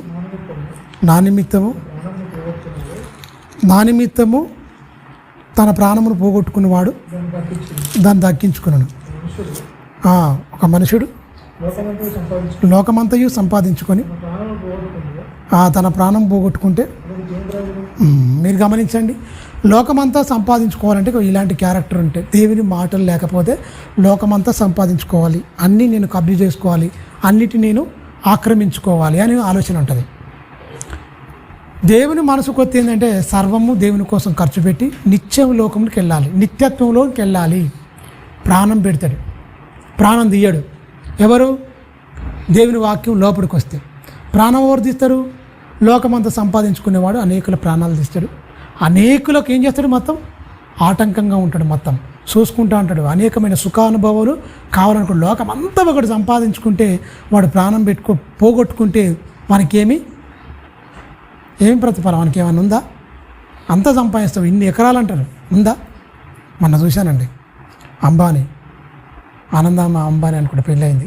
ముఖ్యంగా అంబానీ కొడుకు ఆనంద్ అంబానీ అనుకుంటా. ఆయన ఎంతలా ఉండండి, ఆయన పాపం ఎన్ని కోట్లు ఉన్నాయి, తగ్గించగలడా?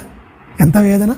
పండుకున్నా లేచిన ఆయనకు కష్టమే, ఆస్తమా ఉందండి. ఎప్పుడు చచ్చిపోతాడో తెలియదు, తెలుసా? ఎప్పుడు ఇది అయిపోతాడో తెలియదు. 1000 కోట్లు ధనవంతుడిలో ఏంది నెంబర్ 2 నెంబర్ 3 ఆయన, ఇండియాలో నెంబర్ 1.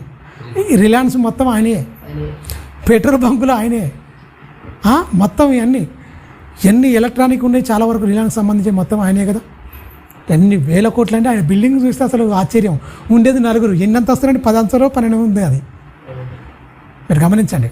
ఒక్కొక్కరికి ఎన్ని కోట్ల రూపాయలు, 40 కోట్ల వాచ్ ఏమో ఆయన, కోట్లు 2 కోట్ల ఆయన గిఫ్టే కొంతమందికి ఇచ్చేసిండు. అంత గ్రాండ్గా చేసిండు. ఏం ప్రయోజనం ఉందా?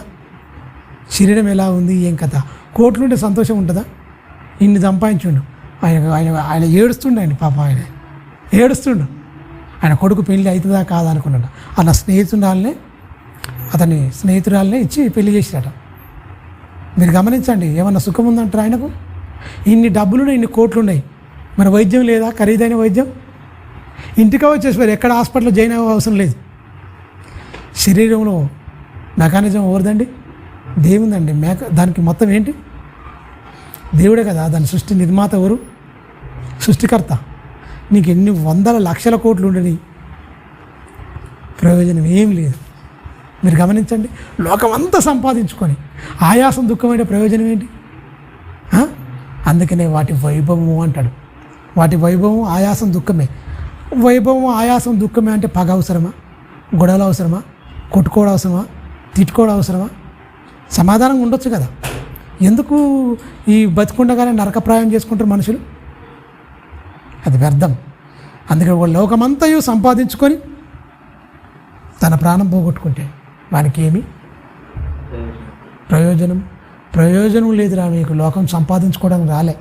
లోకంలో ఉన్నది నా నిమిత్తం, సువార్త నిమిత్తం నువ్వు ఖర్చు పెట్టు. నీవు ఏదైనా సంపాదించుకుంటే దాన్ని ఖర్చు పెట్టి లాస్ట్కు నీ ప్రాణాన్ని కూడా ఖర్చు పెట్టు. నీ ప్రాణాన్ని కూడా నా కోసం పోగొట్టుకో. నిత్య జీవం ఇక్కడ నువ్వు ఉండేటోని కాదు. అక్కడ ఇది ఈ పురము నీది నివాసం కాదు, పరము. ఇక్కడ నువ్వేంటి? యాత్రికుడు, పరదేశివి. ఇక్కడ నువ్వేంటి?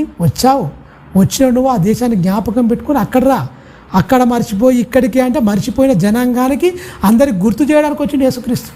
మన పుట్టుక ఎంత గొప్పదో, మన జన్మ ఎంత దేవుని అనాది సంకల్పంలో ఈ లోకానికి వచ్చాము క్లియర్ కట్గా యేసుక్రీస్తు చెప్పిండు. ఆశలు పెంచే బోధలు ఎక్కడ చూసినా ఆశలు కోరికలు పెంచుకొని ఇక్కడ సంపాదించుకున్నోడే దేవుని దగ్గర రాలేకుండా అయిపోయాడు. కోరికలతో బతితే ఏముంది? అందుకనే విపరీతమైన కోరికలు కోరికలు కోరికలు. మన చూస్తున్న హరిహర కళాభవన్లో మీటింగ్ అయింది. హన్మకొండ నుంచి వచ్చి ఒక ఆయన మీటింగ్ పెట్టి పేరు పెట్టి పిలిచింది మొత్తం. అమ్మ నీకు ఇది ఉంది, ఇంత బాధపడుతున్నావు అమ్మ, అప్పులు తీరుస్తాడు. ఇగో నీకు కాళ్ళ నొప్పులు ఉన్నాయి, రా కాళ్ళ నొప్పులు తక్కువ అవుతాయి. ఇది ఏంటంటే ఇది ఏ సువార్త? బైబిల్లో ఎక్కడైనా సరే మీరు గమనించండి, ఇలా పేర్లు పెట్టి అన్నీ ఎక్కడ పిలిచినట్లు లేదు. అపోస్తులు లేరు, యేసుక్రీస్తు కూడా లేదు. మరి ఇదేంటి? ధనాపేక్ష, సంపాదనే ధ్యేయము, ఆత్మల భారం కాదు. ఈ సాతాను తానే వెలుగుదూత వేషము ధరించుకొని కొంతమంది సాతాను అనుసరణలు పెట్టుకొని వాక్యాన్ని కలిపి చెరిపి అన్యజనుల మధ్య క్రీస్తు నామము శక్తిగలమైన దేవుని వాక్యము. అందుకనే బైబిల్ ఏముంది దొరికిన ఆత్మలను రక్షించగల శక్తిగల వాక్యమని తప్ప దేహాలను రక్షించగల శక్తిగా. దేహం మన్నైనది మట్టికి పోద్దిరా నాయన, దాని మీద నువ్వు మమకారం ప్రేమ వద్దు. నీకేం కావాలి? నీ ఆత్మ. దాన్ని కాపాడాలంటే ఏది? శక్తిగల వాక్యానికి ఉంది శక్తి. శరీరంతో తింటే ఏదో ఉంటుంది, శరీరం నిలబడుతుంది, కానీ శరీరం అనేది మన్నకు పోద్ది. కానీ నిన్ను రక్షించేది, నిన్ను నడిపించేది, పరమునకు తీసుకెళ్ళేది ఎరికైనా ఆత్మ. అంటే వాక్యం, శక్తిగల వాక్యం అన్నాడు. ఆత్మను రక్షించగల శక్తిగల వాక్యం. సాత్వికంతో అంగీకరించంటే ఇది ఎప్పుడు అంగీకరించడని అర్థం. సాత్వికంతో అంగీకరించు, దాన్ని ఆలోచించు, దాని ప్రకారంగా బ్రతుకు. అంత సంపాదించుకొని ప్రాణం పోగొట్టుకుంటే ఏముంటుంది? ప్రయోజనం ఏంటి? 60 ఏళ్ళు 70 ఏళ్ళు, 60 ఏళ్ళు 70 ఏళ్ళు తర్వాత ఏముందండి? మనం వద్దనుకున్నా కూడా ఇంట్లో నుంచి వెళ్ళిపోవాల్సిందే. ఎంత పట్టుపరుపులో పండుకున్నా, ఎన్ని బంగారాలున్నా అదే గడ్డి, అదే పాడ, అదే కట్టెలు, అదే అంతే. కృష్ణ గారు చనిపోయినప్పుడు చూసిరా మీరు? కృష్ణ, సూపర్ స్టార్ కృష్ణ ఎలాంటి ఫుడ్ తీసుకునేదని పాపం, ఎంత మంచిగా చేసిండు. చనిపోయిందండి. ఎమాయిమీలు పెద్ద వాళ్ళు అనుకునే వాళ్ళు చనిపోయారు ఎంతోమంది. వాళ్ళ జీవితం ఎంత ఫుడ్ మంచిగా వాళ్ళు డైట్ చేసిరు, మొత్తం ఎన్నో శరీరాన్ని నమ్ముకుర్రు, అయిపోయింది వాళ్ళ జీవితం అక్కడి వరకే. కానీ నా నిమిత్తము నువ్వు ఖచ్చితంగా నీ జీవితాన్నే త్యాగం చేయాలని చెప్తుండు, ప్రేమించాలి అంటుండు ఖచ్చితంగా. ఒకసారి చూడండి మీరు 3వ అధ్యాయం 1 యోహాను 12వ వచనం.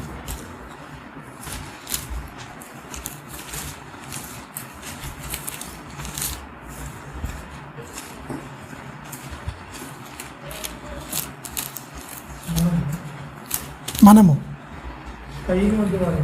ఎందుకంటే కయ్యేని వంటి వారు అంటుండు.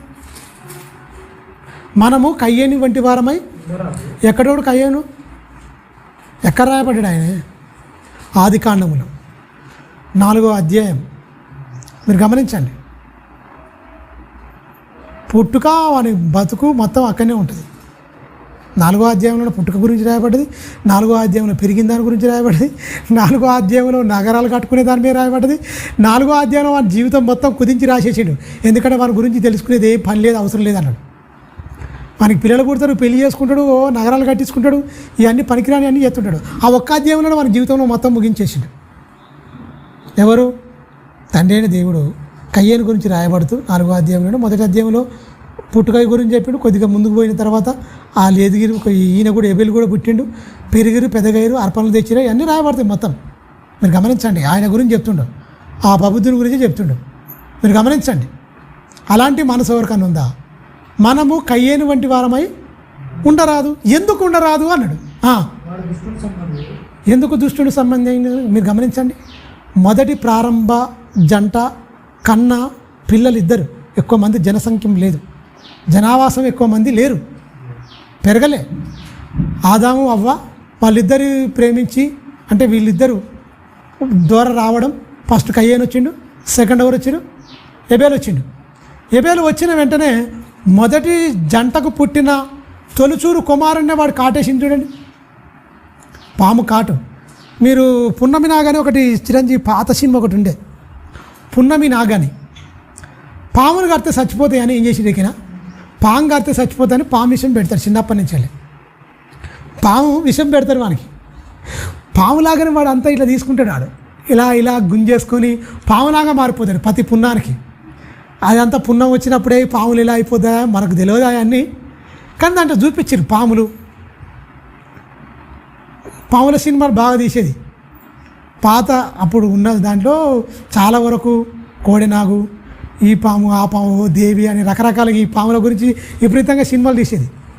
పున్నమ్నా కానీ చిరంజీవి నటించిండు విలన్గా, అక్కడ తీసిరండి పున్నమ్నాగం. ఆ విషం ఎక్కితే పాము కొడితే మనకి ఎక్కదు, పాము కొడితే విషం ఎక్కదు, విషం ఎక్కదు అసలే. పాములే ఇదైపోతాయి. అంటే పాముగా మారిపోతారు అన్నమాట ఒక మనిషి.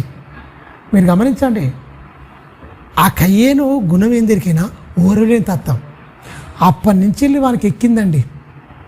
ఓరలేని గుణం ఉందనుకోండి, కయ్యేనికి తమ్ముళ్ళే. ఆ విషయం ఇంకా పనిచేస్తున్నట్టే. పాము విషయం లాగానే పాము విషయం ఎక్కించుకున్నానుకో ఏ పాము పని చేయదుగా. పాము కరిసినా కూడా వాడు కాదు, ఎందుకంటే వాడే విషపురుగు అయిపోయాయి మొత్తం. ఇక ఈ విషయానికి విషం ఏమెక్కుతుందిగా. విషం లేనోడు విషం కుడితే ఎక్కి ఎమ్మడి చచ్చిపోతాడు. వీడే విషం అయిపోతే ఏంటి, ఎంతోమంది స్త్రీలను కూడా వాడు చంపేస్తాడు. వాడు పూర్తిగా సర్పంగా మారిపోతాడు. కయ్యేను కూడా ఏమైపోయిందంటే పూర్తిగా వీడు ఏం చేసిండే, ఒక క్రూరమైన తమ్ముడు, నేను వీడు ఒక్క తిరిగినే ఉన్నాం, ఒకే జాగలో ఉన్నాం, ఒకే మంచంలో పండుకున్నాం, ఒకే గింజలో తిన్నాం, ఒకే దగ్గర ఉన్నాం, పెరిగాము. అతడు ఆ పని చేసుకుంటూ నేను ఈ పని చేసుకుంటున్నాం, ఇబ్బంది ఏం లేదు. పంచుకోవడం కాడ ఏమైనా గొడవ వచ్చిందంటారా, భూముల కాడ ఏమైనా తగ్గు వచ్చిందా? చూస్తే ఈ అనంతమైన విషయం మొత్తం వాళ్ళదే. పంట కాడ తినే తిండి కాడ ఏమైనా గొడవ వచ్చిందంటారా, నీకు ఎక్కువ నాకు తక్కువ అని లేదు. ఎన్ని దినాలన్న వరకు సమృద్ధిగా ఉన్నాయి. ఏ పాలు పెరుగు అన్నం వడ్డించుకేడా ఏమైనా తినేకాడ ఏమైనా తేడా వచ్చిందంటారా? ఏమన్నా తేడా వచ్చిందండి? తిన్నోనికి తిన్నంత విపరీతంగా ఎంత అంటే అంత ఉందండి వాళ్ళ కళ్ళ ముందు. ఉన్నది నలుగురు, ఈ విశ్వం మొత్తం వాళ్ళ కళ్ళ మీదనే ఉంది మొత్తం. ఏం తింటావో తిను, ఎన్ని పాలు తాగుతావో తాగు, ఎంత పెరుగు తింటావో తిను, ఎంత నెయ్యి కావాలో నీకు ఎంత అంటే అంత ఉన్నది. దేనికి వచ్చింది? వాని క్రియలు చెడ్డవి, మన మనసు చెడిపోయింది. అన్నీ ఉన్నా కూడా మనసు చెడిపోయినాడు. మంచుకున్నోళ్ళను ఓర్వడి దరిద్రుడు. మీరు గమనించండి, మంచుకున్నోళ్ళు ఓర్వడీడు. ఇవన్నీ ఉన్నా సరే కానీ తినేటప్పుడే పెడతారు పెంట, తెలుసా? ఆయనకి ఏం లేదట. కయ్యానికి ఏమైందట, చెడ్డ మనసు ఏమైందట. ముగించుకుందాం చూడండి. వాడు దుష్టుని సంబంధి అయి సహోదరుడు సంపంత ఎందుకు వచ్చిందండి? వాడు దుష్టుని సంబంధి అయి తన సహోదరుని చంపాను అని చెప్తూ వాడు ఎందుకు చంపాను? అబ్బా, వాడు ఎందుకు చంపిండు? నీ క్రియలు మారినామంటే నువ్వు మాటలతో కత్తి పట్టి పొడిస్తేనే కాదు, మాటలతో కూడా నువ్వు చంపుతావు. మాటలతో కూడా నువ్వు చంపుతావు. భయంకరమైన మాటలతో నువ్వు చంపుతావు. ఎంతమందిని చంపారో చూసుకొని మీరు. వాడు ఎందుకు చంపాను? వాడి తమ్ముని క్రియలు నీతిగల క్రియలు, వీని క్రియలు దుష్టక్రియలు. దుష్టక్రియలు కలిగిన ప్రతి ఒక్కడు మారు మనసు లేనాడు. మారు మనసు లేని ప్రతి ఒక్కడు ఏమున్నాయి అలా మైండ్లో? ఈ అన్ని ఉన్నాడు వాడు అస్సలే రూపాంతరుడు రాడు. ఎలుగుబంటిలాగా ఉంటాడు, ఆ తోడేలాగా ఉంటాడు, ఆ పులిలాగా ఉంటాడు మొత్తం, ఆ ముసల్లాగా ఉంటాడు మొత్తం, ఆ నక్కలాగా ఉంటాడు మొత్తం, ఆ సర్పంలాగా ఉంటాడు మొత్తం. మీరు గమనించండి, ఇది వానికి అదే వచ్చింది మొత్తం. సొంత తంపుని ఎంత దారుణమా అండి! ఏమిటి కాడ వచ్చింది? ఏమిటి కాడండి? ఆయన పని ఆయన పని ఈయన చేసుకుంటే ఆయన ఓర్వలేనితనం. మంచికి ఇచ్చిండంటే అది స్వీకరించిండి అంతే. నాలో ఏదో లోపాలు ఉన్నాయి కనుక తండ్రి స్వీకరించలేకపోయాడు, నా బతుకు మార్చుకుంటా అనుకోలే ఈ దరిద్రుడు కయ్యేను. కింది వచ్చిన చూడాను, కింది వచ్చిన వాడెందుకు తన అంటే ఎబేలి నీతి క్రియలు. మరి ధర్మశాస్త్రం ఈయనకు లేదు, ఆయనకు లేదు. ఈయన ఎందుకు నీతి క్రియలు వచ్చినాయి, ఆయన ఎందుకు దుష్టక్రియలు వచ్చినాయి?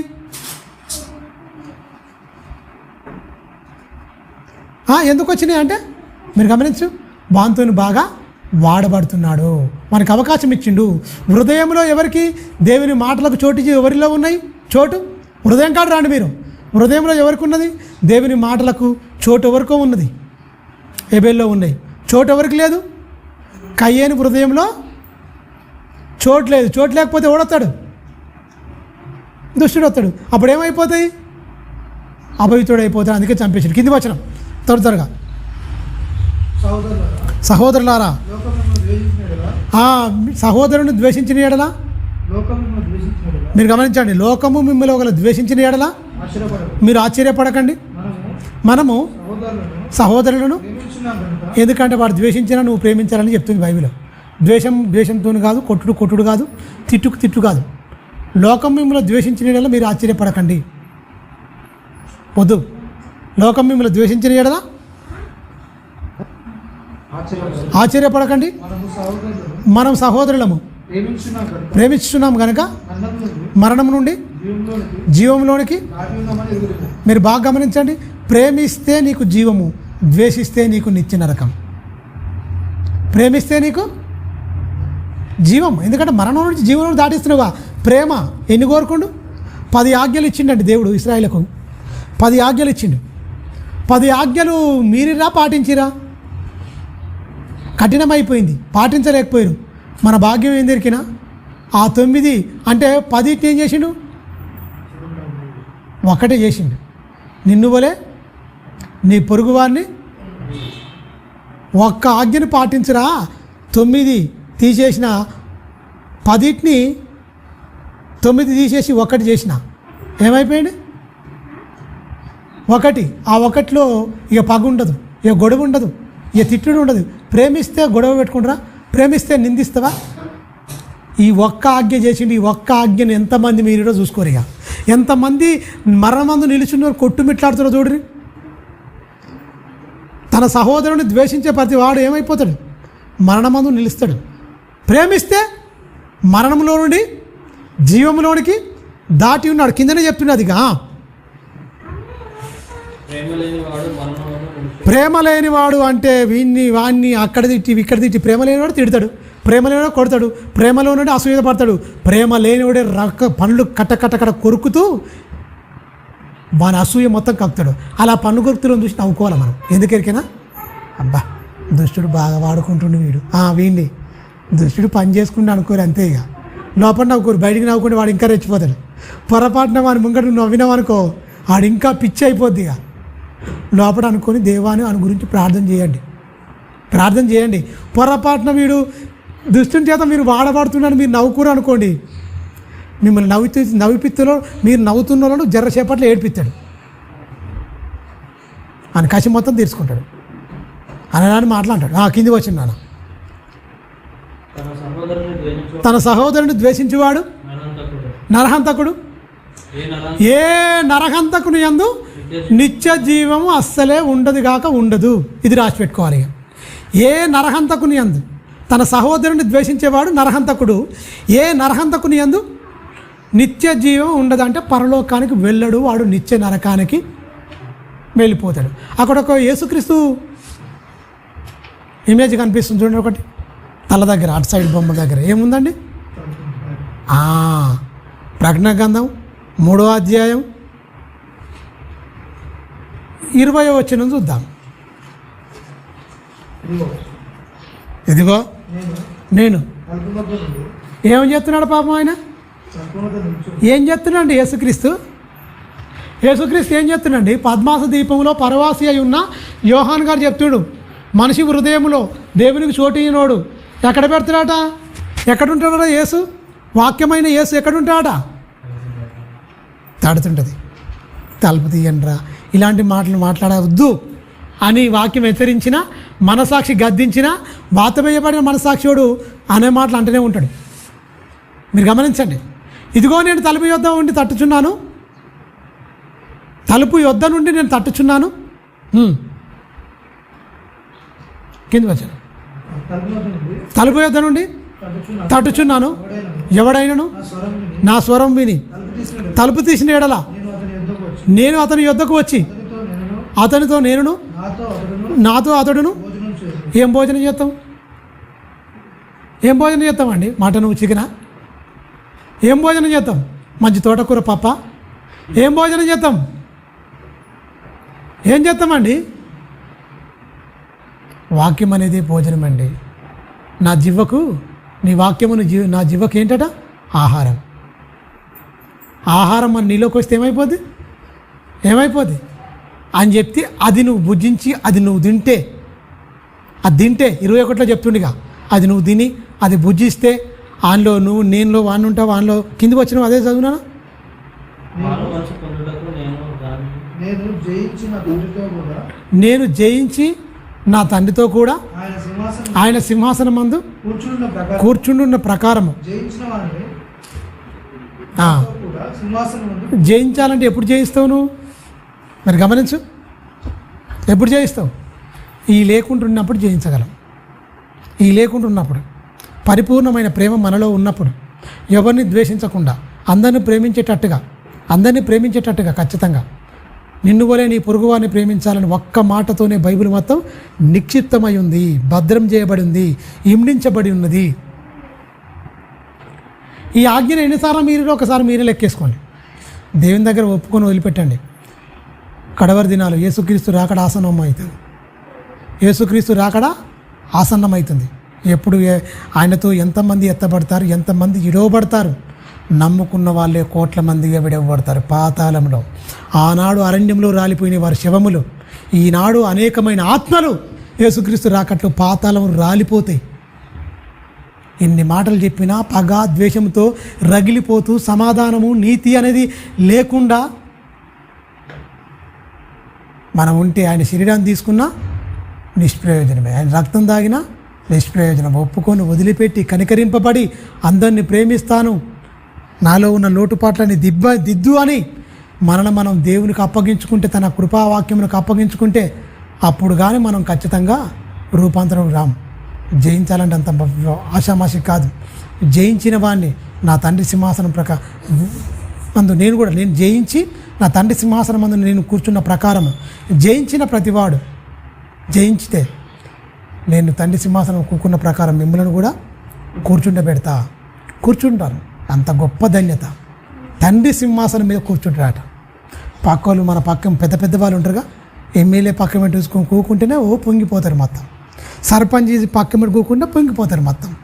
అబ్బా అని దేవుని సింహాసనం మీరు గమనించండి. వాళ్ళ స్థాయి ఎమ్మెల్యేలతోని ముఖ్యమంత్రులతోని ముందు వరుసలో కూకొని మంచిగా కూర్చుంటే అబ్బా ఆనందపడిపోతారు కదా. పరలోకమందు తండ్రి సింహాసనం. నువ్వు ఇక్కడ ఎన్నిక లేని వాడివే కావచ్చు, ఇక్కడ నీకు ఏమి లేకుండొచ్చు గాక, నువ్వు పేదవాడిగా కాకుండొచ్చు, నువ్వు పేదవాడిగా అవును గాక ఉండొచ్చు, పేదరికమే ఉండొచ్చు, నీకు ఏం బట్టలు కూడా మంచిగా లేకుండొచ్చు గాక, తినడానికి సరిగా తిండి కూడా లేకుండొచ్చు గాక, అన్నిట్లలో పేదరికమే, ఎన్నిక లేని వాడవే కాక, కానీ ఆయన ఎన్నుకుంటాడు. ఎన్నిక అయిన వారు మొత్తం ఏమైపోతారు? ఈ లోకంలో ఎన్నికైన వారందరూ ఏమైపోతారు? పరలోకంలో ఎన్నిక లేని వారు అవుతారు. నువ్వే ఎన్నిక గలవాడవుతావు. నీకే పరలోకం, నీకే నిత్య జీవం. ఏముంటే ప్రేమ ఉంటే, ఏముంటే అండి ద్వేషము పగ లేకుంటే ఖచ్చితంగా ఎందుకంటే మరణమందు నిలిస్తే మనం ద్వేషిస్తేనే ఏమైపోద్ది? మరణమందు నిలుస్తాం. ప్రేమిస్తే మరణంలో నుండి జీవంలోనికి దాటుతాం, మరణంలోనికి జీవంలోనికి దాటుతాం. దాటినవా నిలిచినవా నిర్ణయం మీరే చెక్ చేసుకోండి. ప్రార్థించుకుందాం. పరిశుద్ధుడా, మహోన్నతుడా, గొప్ప తండ్రి, కొన్ని మాటలు నీ పిల్లలకు చెప్పి ఉన్నాను తండ్రి. చెప్పబడిన ప్రతి మాట నీ పిల్లల హృదయాల్లో ముద్రించండి. ఏ విషయాల్లో తప్పిపోతున్నామో తండ్రి, ఎంతగా దుష్టుడు మమ్మల్ని మోసగిస్తున్నాడు. యేసు నాయన, నీ మాటలు మా హృదయంలో ఉంటే, నీ మాటలు మా హృదయంలోకి ఉంటే తండ్రి నాయన, మేము చక్కగా అన్ని విషయంలో తండ్రి నాయన మేము ప్రేమ కలిగి ఉంటాం, దయ కలిగి ఉంటాం, ప్రేమిస్తాం, అన్నిటి ఓర్చుకుంటాం, అన్నిటి సహిస్తాం, అన్నిటి భరిస్తాం, అందరి గురించి ప్రార్థిస్తాం. అన్నిటినీ తండ్రి చక్కగా మేము సాధువులుగా మారిపోతాం. మీరు అనుకున్న కోణంలో మేము జీవిస్తాం. మారుమనసు ఉంటుంది, పాపక్షమాపణ ఉంటుంది, రూపాంతరంలో కూడా వస్తాం మేము. తండ్రి, ప్రేమ లేకపోతే మరణమందే మేము నిలిచుంటాం. మరణమందు నిలిచుంటే తన సహోదరుడు ద్వేషించే ప్రతి ఒక్కడు మరణమేదో ఉంటుంది, వానికి నిత్య నరకమే తప్ప జీవం ఉండదని ఖచ్చితంగా మీరు చెప్పారు.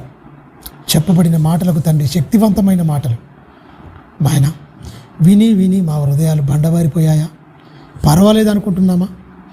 ఒక్కసారి తండ్రి మమ్మల్ని మేము తండ్రి పరీక్షించుకుంటూ నీ వాక్యముతో వాక్యమైన వెలుగులో మా జీవితాలను తరచి చూసుకుంటూ తండ్రి అయ్యా ఏ విషయాల్లో తండ్రి మేము పడిపోతున్నాం, ఏ విషయాల్లో మేము బలహీనంగా ఉన్నాం, ఏ విషయాలు నీకు ఆయాసకరమైనవి ఉంటే అయ్యా మేము మరణమందు నిలుచున్నామా, మరణములో నుండి జీవంలోకి దాటి ఉన్నామా, నీ బిడ్డలందరూ ఎవరికి వారే స్వపరీక్ష చేసుకొని తండ్రి లోటుపాటు ఉంటే దిద్దుకొని వాటిని ఒప్పుకొని వదిలిపెట్టి ఇక నుంచి అయినా గొప్పగా తండ్రి నీలో జీవించి నీవు మా గురించి సిద్ధపరిచిన మహాలోకం పరలోకం దాన్ని పొందుకునే అట్టి అర్హత, అట్టి ధన్యత, అట్టి భాగ్యము నీ బిడ్డలమైన మా అందరికీ దయచేయమని నిండు మనసుతో వేడుకుంటాం.